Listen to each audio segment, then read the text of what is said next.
Everybody, welcome back to our channel. ఈరోజు వీడియోలో మనం కిడ్స్ రిలేటెడ్ సెంటెన్సెస్ని ఇంగ్లీష్లో ఏ విధంగా చెప్పాలో ఈ వీడియోలో తెలుసుకుందాం. అంటే పిల్లలతో ఇంగ్లీష్లో ఎలా మాట్లాడాలో ఈ వీడియోలో తెలుసుకుందాం. మీరైతే ఈ వీడియోని స్కిప్ చేయకుండా ఎండ్ వరకు చూడడానికి ప్రయత్నించండి. వీడియో కనుక నచ్చినట్లయితే లైక్ చేయండి, షేర్ చేయండి. అలాగే మరిన్ని ఇంట్రెస్టింగ్ వీడియోస్ కోసం నా ఛానల్ని మీరు సబ్స్క్రైబ్ చేయండి. ఇప్పుడైతే మనం టాపిక్లోకి వెళ్ళిపోదామా? Let's get into the topic. First one is లేచాక నీ దుప్పటి మడత పెట్టు. అంటే నిద్ర లేచాక నీ దుప్పటి మడత పెట్టు. పిల్లలతో మనం జనరల్గా ఇలా చెప్తూ ఉంటాం కదా. సో దీన్ని మనం ఇంగ్లీష్లో fold your blanket after waking up. Fold your blanket after waking up అంటే నిద్ర లేచాక నీ దుప్పటి మడత పెట్టు అని. నెక్స్ట్ వన్ ఈస్ ఆడుకున్నాక బొమ్మలన్నీ పక్కన పెట్టు. అంటే ఆడుకోవడం పూర్తయ్యాక బొమ్మలన్నీ కూడా తీసి పక్కన పెట్టు అని. సో దీన్ని మనం ఇంగ్లీష్లో put all your toys aside after playing. Put all your toys aside after playing అంటే ఆడుకున్నాక బొమ్మలన్నీ కూడా తీసి పక్కన పెట్టు అని. నెక్స్ట్ వన్ ఈస్ కింద పడకుండా జాగ్రత్తగా తిను. పిల్లలు అన్నాక కింద పడేస్తూ తింటూ ఉంటారు కదా. సో అలాంటి సందర్భంలో మనం ఇలా అంటూ ఉంటాం. సో దీన్ని మనం ఇంగ్లీష్లో eat carefully so as not to fall down. Eat carefully so as not to fall down అంటే కింద పడకుండా జాగ్రత్తగా తిను అని. నెక్స్ట్ వన్ ఈస్ నువ్వు త్వరగా తినడం నేర్చుకో. అంటే ఫాస్ట్గా తినడం నేర్చుకో అని. చాలామంది పిల్లలు నిదానంగా తింటూ ఉంటారు కదా. అలాంటప్పుడు ఇలా అంటూ ఉంటారు. సో దీన్ని మనం ఇంగ్లీష్లో you learn to eat quickly. You learn to eat quickly.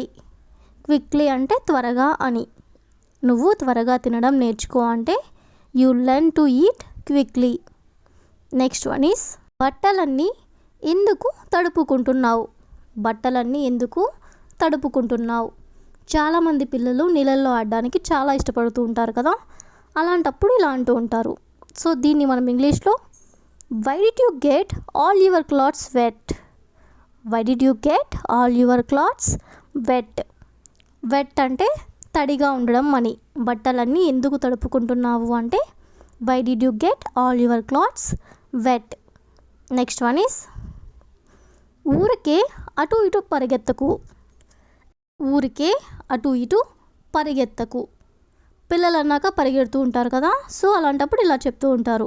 So దీన్ని మనం ఇంగ్లీష్లో don't just run around. Don't just run around అంటే ఊరికి అటు ఇటు కూడా పరిగెత్తకు అని. నెక్స్ట్ వన్ ఈస్ అన్నీ చదవడం పూర్తి చేసావా. అంటే స్కూల్లో నీకు ఏదైతే హోంవర్క్ ఇచ్చారో అవన్నీ కంప్లీట్ చేయడం పూర్తి చేసావా అని. సో దీన్ని మనం ఇంగ్లీష్లో have you finished reading them all. Have you finished reading them all అంటే అన్నీ చదవడం పూర్తి చేసావా. నెక్స్ట్ వన్ ఈస్ చదివిన వాటిని చూడకుండా రాయి. అంటే చదవడం పూర్తయ్యాక నువ్వు ఏదైతే చదివావో అది ఒకసారి చూడకుండా రాయి అని. సో దీన్ని మనం ఇంగ్లీష్లో right what you read without looking. Right what you read without looking అంటే నువ్వు ఏదైతే చదివావో దాన్ని నువ్వు చూడకుండా రాయి అని. నెక్స్ట్ వన్ ఈస్ ఎలా చదువుతున్నాడు లేదా చదువుతుంది. అబ్బాయి అయితే ఎలా చదువుతున్నాడు లేదా అమ్మాయి అయితే ఎలా చదువుతుంది అని ఇలా అడుగుతూ ఉంటారు కదా పేరెంట్స్. సో దీన్ని మనం ఇంగ్లీష్లో how is he or she studying. How is he studying అంటే అతను ఎలా చదువుతున్నాడు. లేదా హౌ ఈజ్ షీ స్టడీయింగ్ అంటే ఆమె ఎలా చదువుతుంది. నెక్స్ట్ వన్ ఈస్ తన బిహేవియర్ క్లాస్లో ఎలా ఉంటుంది. తన బిహేవియర్ క్లాస్లో ఎలా ఉంటుంది. స్కూల్లో టీచర్స్ని పేరెంట్స్ ఇలా అడుగుతూ ఉంటారు కదా. అలాంటి సందర్భంలో మనం ఇంగ్లీష్లో ఏ విధంగా చెప్పాలంటే how is his behaviour in the class room అంటే అతని ప్రవర్తన క్లాస్లో ఎలా ఉంది అని. అదే ఒకవేళ అమ్మాయి అయితే how is her behaviour in the classroom అంటే ఆమె ప్రవర్తన క్లాస్లో ఎలా ఉంటుంది అని. నెక్స్ట్ వన్ ఈస్ చాక్లెట్స్ తినకు. చాక్లెట్స్ తినకు. చాలామంది పిల్లలు చాక్లెట్స్ తినడానికి చాలా ఇష్టపడుతూ ఉంటారు కదా. సో అలాంటప్పుడు మనం చాక్లెట్స్ తినకు అని చెప్పాలనుకున్నప్పుడు దీన్ని ఇంగ్లీష్లో don't eat chocolates. Don't eat chocolates అంటే చాక్లెట్స్ తినకు అని. నెక్స్ట్ వన్ ఈస్ పళ్ళు తోము. పళ్ళు తోము. దీన్ని ఇంగ్లీష్లో brush your teeth. Brush your teeth అంటే పళ్ళు తోము అని. నెక్స్ట్ వన్ ఈస్ ఫోన్లో వీడియోస్ చూడకు. ఫోన్లో వీడియోస్ చూడకు. దీన్ని మనం ఇంగ్లీష్లో don't watch videos on mobile. Don't watch videos on mobile అంటే ఫోన్లో వీడియోస్ చూడకు అని. నెక్స్ట్ వన్ ఈస్ టీవీని దగ్గరగా చూడకు. టీవీని దగ్గరగా చూడకు. చాలామంది పిల్లలు టీవీకి దగ్గరగా కూర్చొని చూస్తూ ఉంటారు కదా, సో అలాంటప్పుడు ఇలా చెప్తూ ఉంటారనమాట. సో దీన్ని మనం ఇంగ్లీష్లో don't watch TV closely. Closely అంటే దగ్గరగా చూడడం. టీవీని దగ్గరగా చూడకు అంటే don't watch TV closely. Next one is dress సరిగ్గా వేసుకో. డ్రెస్ సరిగ్గా వేసుకో. సో దీన్ని ఇంగ్లీష్లో డ్రెస్ ప్రాపర్లీ. డ్రెస్ ప్రాపర్లీ అంటే డ్రెస్ సరిగ్గా వేసుకో అని. నెక్స్ట్ వన్ ఈస్ ముక్కు తుడుచుకో. ముక్కు తుడుచుకో. దీన్ని ఇంగ్లీష్లో wipe your nose. Wipe your nose అంటే ముక్కు తుడుచుకో అని. నెక్స్ట్ వన్ ఈస్ అలా పరిగెత్తుకు. అలా పరిగెత్తుకు. ఇలా అంటూ ఉంటారు కదా పిల్లల్ని. సో దీన్ని ఇంగ్లీష్లో don't run like that. Don't run like that అంటే అలా పరిగెత్తకు అని. నెక్స్ట్ వన్ ఈస్ నేను చెప్పేది విను.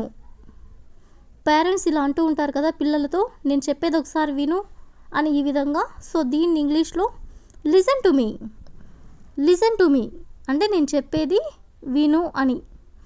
నెక్స్ట్ వన్ ఈస్ నీ చేతులు కడుక్కో. నీ చేతులు కడుక్కో అంటే నీ చేతులు డర్టీగా ఉన్నాయి, ఒకసారి హ్యాండ్ వాష్ చేసుకో అని. సో దీన్ని మనం ఇంగ్లీష్లో wash your hands. Wash your hands అంటే నీ చేతులు కడుక్కో అని. నెక్స్ట్ వన్ ఈస్ నువ్వు త్వరగా అన్నం తినాలి. నువ్వు త్వరగా అన్నం తినాలి. చాలామంది పిల్లలు చాలా లేట్గా అన్నం తింటూ ఉంటారు కదా, సో అలాంటి సందర్భంలో పేరెంట్స్ ఇలా చెప్తూ ఉంటారనమాట. సో దీన్ని మనం ఇంగ్లీష్లో you should eat rice quickly. You should eat rice quickly అంటే నువ్వు త్వరగా అన్నం తినాలి అని. నెక్స్ట్ వన్ ఈస్ ఏం చేసావు. ఏం చేసావు ఇలా అడుగుతూ ఉంటారు కదా, సో దీన్ని ఇంగ్లీష్లో what did you do. What did you do అంటే ఏం చేసావు అని. That's all for today. I will ask you a question for you. వెళ్ళి అక్కడ కూర్చో. వెళ్ళి అక్కడ కూర్చో. If you know this one in English, please comment in the comment section. Thank you for watching.